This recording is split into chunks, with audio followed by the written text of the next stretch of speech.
We are going to go over 3 digraphs today that are really tricky and hard to understand. Now remember what a digraph is.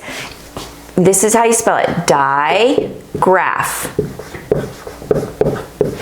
See, look, di means to, graph means to write or record.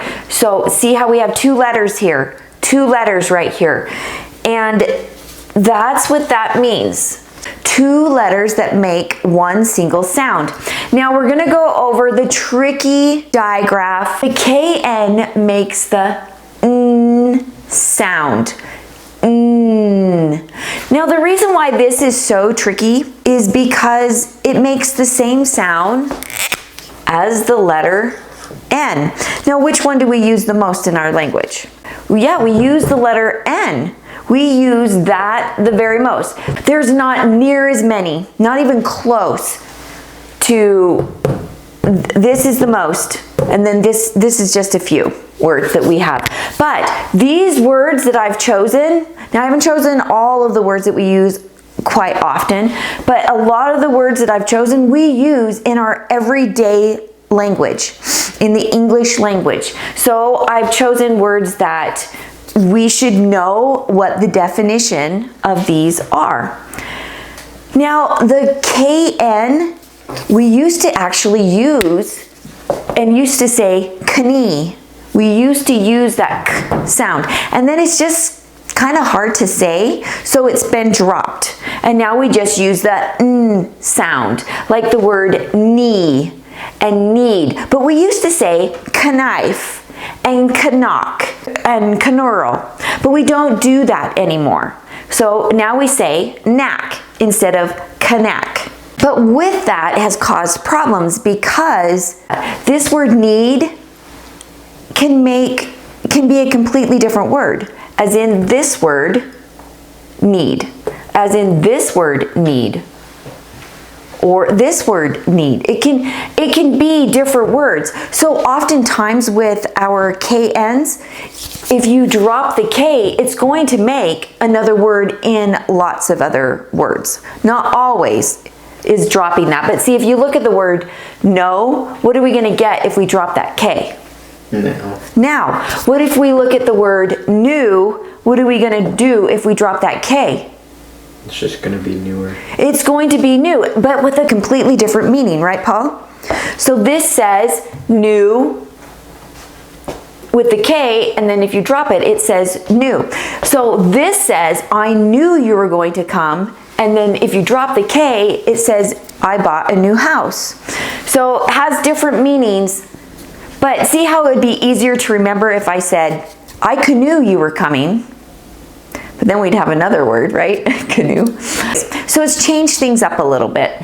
In this lesson, I'm going over the 4 principal parts. Now, our principal parts are your simple present, your simple past, your past participle, and your present participles.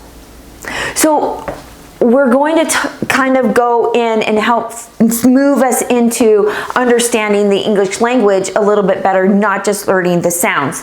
So the simple present, we have a base word, and oftentimes they're called root words, depending if they're Latin or if they're just coming out of the English language. Now, these right here are old English words. They're not really sure exactly if they're moving even further into the old French, old German words, but they're very old words if they have the KN on it, or if they have the GN on it. They are very old English words. Let's talk about the simple present word. Your simple present is your main base word, and you feed off of this base word to know what to do with all of the other words. You have to know what the base word is. Knurl, knock, knife, need, knee, knack, knick-knack, kneel, and not. So if you do not understand and know the definitions of these base words, you're not going to know what, look at all these other words that come off of these. You're not going to know all of these other words. So off of this base word, you're going to have your suffix ed. Then you're going to have your suffix ing that puts you in the past participle and your simple past and your ings. Let's say knock. We're going to add the suffix ed and we're going to say knocked, and that's going to put us in our past participle, or we're going to have it in the simple past. They are the exact same words if we're adding on the suffix ed, almost always. But look what happens. Here's our main base word, but this is irregular. For it going into the past participle, well, let's go this way. Our simple present, that's your main base word, but it's an irregular, so we're going to get know, knew, and known. So you need to memorize. This is a main word that we use all of the time in our vocabulary. This needs to be memorized. But look what happens here on the present tense. Always, always on the present tense for your participle, you're going to take this base word and add your ing. You're going to have to follow spelling rules, right? Like this one is drop the E and add your ing, but you're going to make sure you're taking that. You're also going to have other words, but I was focusing on your 4 principal parts. Now let's look at this. We're going to start here, your simple present, know, knew, and known, and then we have knowing. And then here's another one with other suffixes added onto it, knowingly. And then knurl, knurled, knurled, knurling, knurly. Knock, knocked. We don't say knocked, we say knocked. Because look, soft sound, k, k. Fill your throat, and the k sound is soft. K. So it's going to go to the soft T sound. T. See, if you fill your throat and you say t, it's going to the soft T sound. T. And so that, because this is soft, this is going to go to the soft T sound. So we say knocked and knocked. Knock, knocked, knocked, and then knocking, knock less. See how they all work off of your simple tense word, which is the infinitive word. But when we're using the infinitive, we're putting the word, what word are we putting in front of that?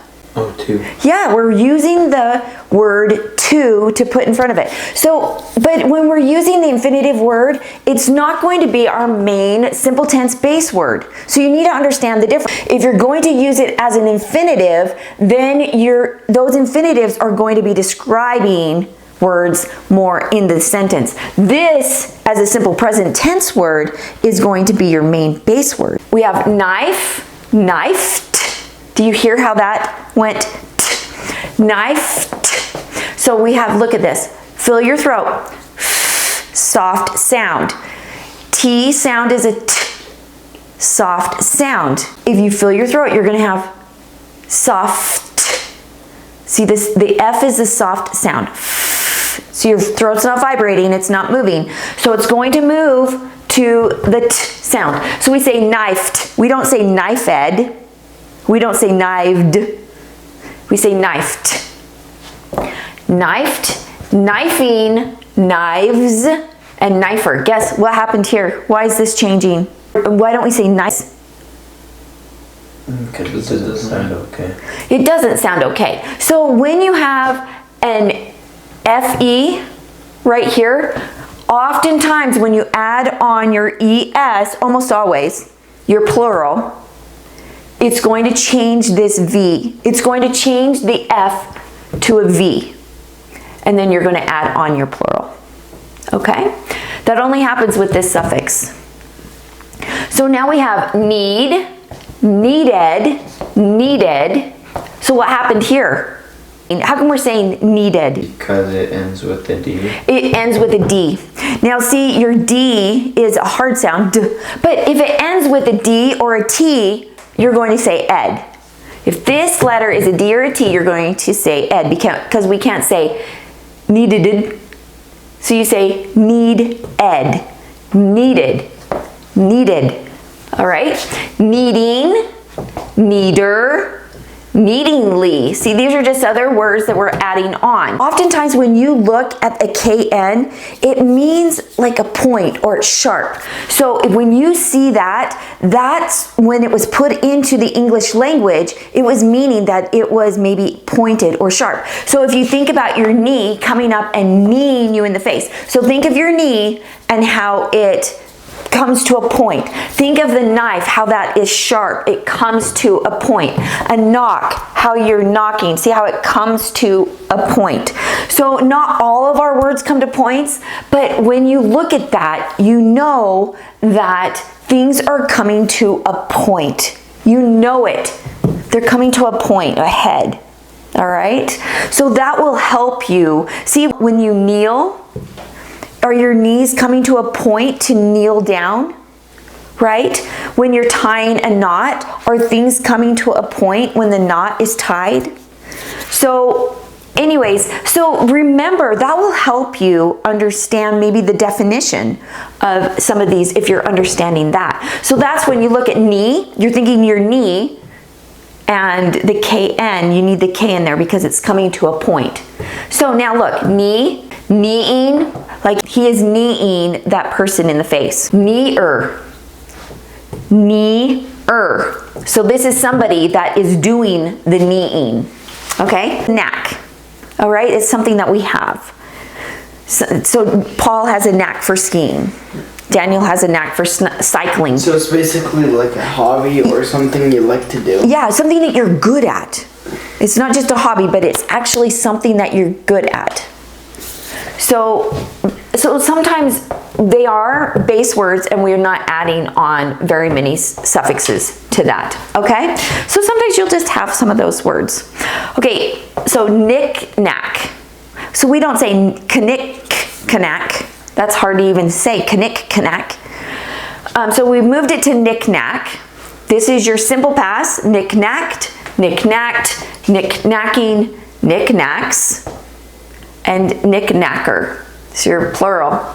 This is someone who knick-knacks. Now a knick-knack is just objects that you collect. Now this one's interesting, you guys, so watch this. Kneel is, you could either use knelt or kneeled. What's the most common? Knelt. Knelt, exactly. This is the one you probably should use. People will probably think, oh, you're wrong if you say kneeled, but you're not wrong. But this is the commonly used one. So, and it's the same in the simple past as it is in the past participle. So use knelt, it sounds better. I knelt down to pray. Will you kneel down to pray? Kneeling and kneels, knot, knotted, knotted, knotting, and knots. Now look at what happens here. See how if you take off the K, you have a completely different word that sounds exactly the same. And the word is not, which is a word that we use all of the time. And this is a word we use all the time. What is the word N-O-T, not? Now this is the not in wood. But if you want to use the N-O-T, not, it means it's a negative word. Oh. Yeah, so this N-O-T. Like not me. Oh, like I'm not going to Yeah, do that. that's a negative word. And it is put in with lots of contractions. I can't go. That means I cannot go. But what is that? It's an adverb, right? It's always an adverb. The GNs, they can go at the beginning of words and they can go at the end of words, but they still say the n sound. It's the same thing up there. They are Old English, they probably derive from the Old French, some German words, and so right here is your simple tense word. And then we have, this says gnaw, nod, nod, gnawing, gnaws, and gnawer, gnawer. Remember, the GN is going to say n. The GN will say n, just exactly like this letter. Now, there are not a ton of words that start with GN. So most of our words that's going to say n is going to start with here. But we do have words that we use with the GNs that that we use all the time in our language. So gnome, gnomed, and gnomine. Now look at this. Why do we not have a simple past on that? That's so kind of fun. Because this is what's so fun. So this gnome is a noun. It doesn't take a simple past, but it does take the ed because look, it can become participles. What are our participles? They can be adjectives. And so these, we are gnomed, gnoming, they can be adjective describing words. So that's what's kind of fun about that. Gnomes are plural. So, but look, gnash, like the gnashing of teeth. Gnash, gnashed, gnashed, gnashing, gnashingly, gnarl, gnarled, and gnarling.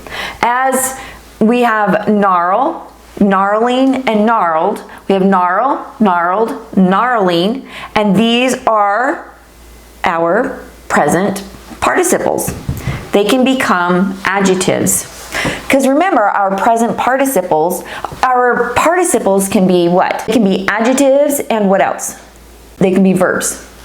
They can be adjectives and our verbs. And so our participles, they can be our adjectives and our verbs. But then also our INGs can be gerunds. EDs can never be gerunds. But our INGs are gerunds, which are nouns.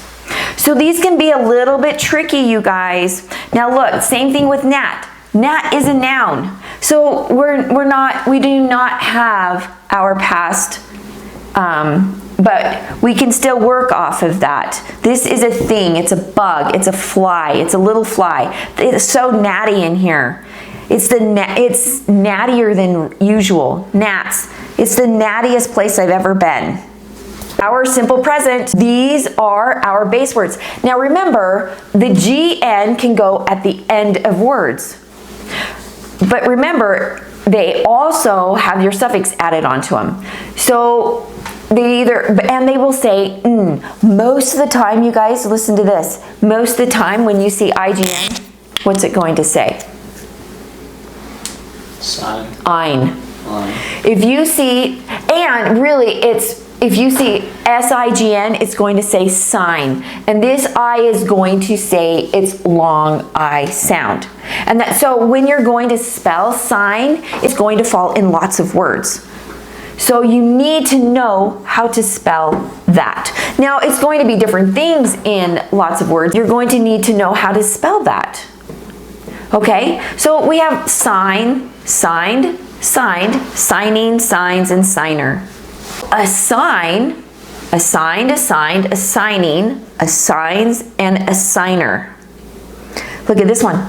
Design. Why? Do you remember why this S is saying Z? This says assign, but this says design because of this vowel. This vowel, if there's a vowel in front of it, it's forcing that to say Z. So that'll help your spelling and your pronunciation to say this word.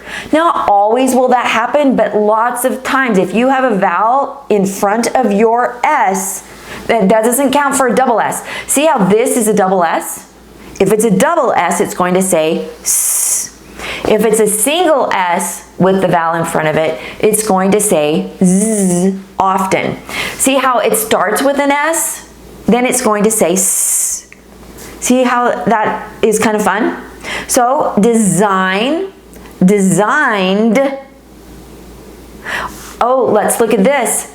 Designed. What is that doing?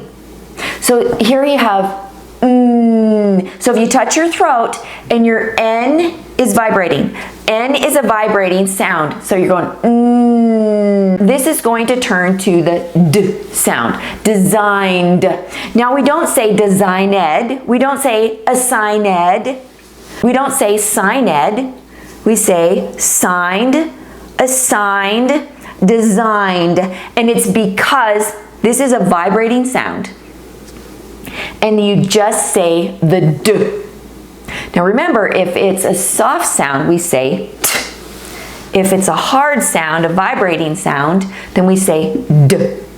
Designed, designed, designing, designs, designers. Now, here, you're going to have words, most of the time when you see GN at the end, it's going to be connected to sign or sein.